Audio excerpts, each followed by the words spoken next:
Hey, welcome back to my channel.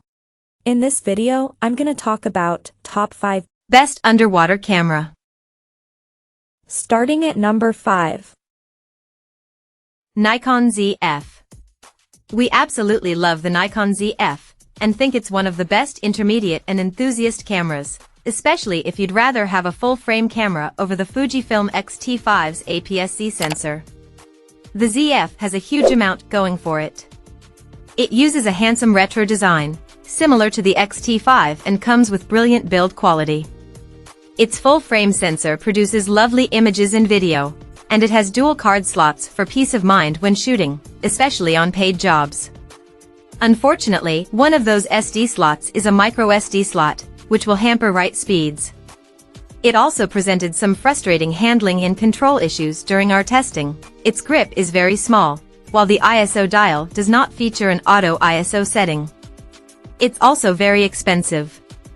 Given all the above, and that the Fuji XT5 is both cheaper and features a higher resolution sensor, we still think that's the enthusiast camera to go for unless you really must have full frame. Coming at number 4. Fujifilm XT5. The Fujifilm XT5 is the best mirrorless camera for enthusiast photographers. It may look and feel retro, but under the hood it boasts Fujifilm's latest 40.2 MP X-Trans CMOS 5 image sensor and X-Processor 5 pairing. The high-resolution sensor delivers outstanding image quality and leaves plenty of flexibility for cropping or large-format printing. With so many megapixels to play with, a manual shutter speed of 15 frames per second and electric shutter speed of 20 frames per second is impressive. However, in testing, the XT5's buffers filled very quickly due to the lack of CF Express ports, so you won't be able to utilize those faster shooting rates for long. Nevertheless, with a deep-learned AI autofocus system, the XT5 will be able to keep up with even fast-moving subjects. The ISO range is expandable to 51,200, and while its noise suppression is effective, it has to be when packing this many pixels onto an APS-C sensor. It does lead to an artificial smoothing effect and a loss of detail in images shot at higher sensitivity. Still, we came away with usable images even at ISO 12,800. Strong light metering and a range of Fujifilm's beautiful color simulation profiles helps the XT5 offer users a quality result without the need to be a post-production master, while its compact and lightweight design and 5-axis IBIS make it an excellent option for on-the-move shooting. Video performance is decent, offering up to 6K at 30p and 4K at 60p, but this camera is primarily designed for demanding enthusiasts and professional photographers, and there it excels. At number 3. Nikon Z50. The Nikon Z50 isn't a full-frame mirrorless camera like the Z6 and Z7 models, but it's available at a much cheaper price of around $850, body only, and comes in a much smaller package, making it a great choice for Nikon fans who don't want to spend upwards of $1,000. It offers a solid feature set including a 3.2-inch touchscreen that flips down by 180 degrees and a sharp 3-inch electronic viewfinder, and its 20.9 MP stills are detailed and colorful. It's a fine performer in low light, too, handling noise well up to ISO 6400. The lack of in-body image stabilization counts against it, as does a low SEPA battery rating of only 300 shots.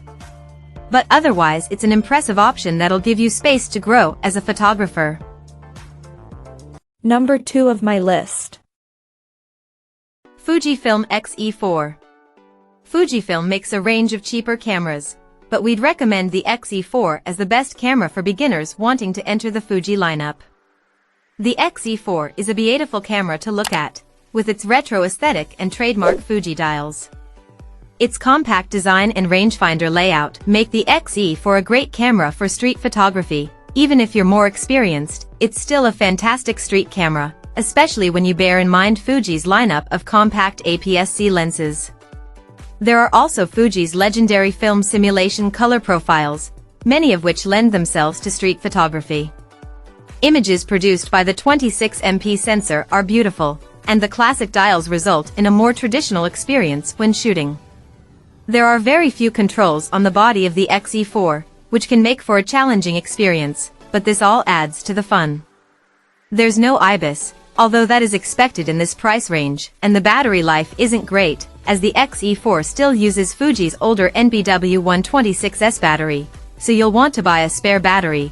Thankfully third-party ones are cheap. There are cheaper Fuji cameras out there, but we think the XE4 is the best balance of cost and features. And number 1. Canon EOS R50. The Canon EOS R50 is our pick for the best camera for beginners. It's small and lightweight to come with you wherever your new photography or vlogging passion takes you. Meanwhile, it's well built, so it should last until you're ready to upgrade in the future. It delivers beautiful stills, 4K video in 30p, natural colors straight out of camera, and Canon's ferocious autofocusing system. Indeed, it's the AF which really seals this camera as the best for beginners, as Canon has essentially packed into the R50 an only slightly slimmed down version of the AF found in its high-end professional bodies, which is epic. There's also a flip-out screen for vlogging, a dedicated product mode for demos and great vlogging and beginner kit options. As with any beginner camera, there are a few compromises. It's a little pricey for a beginner body, and this is because realistically it isn't aimed at total newcomers. However, we think the features the R50 packs warrant the extra spend over the actual Canon entry-level body, the EOS R100, which is very basic. It could do with a few more direct controls on the body, and when shooting at maximum resolution, the camera did start to overheat. None of these things change the fact that this is still a really great starter camera that will last you a while. Check out this video description for latest price and more informations. Thank you for watching this video. Please subscribe and stay tuned.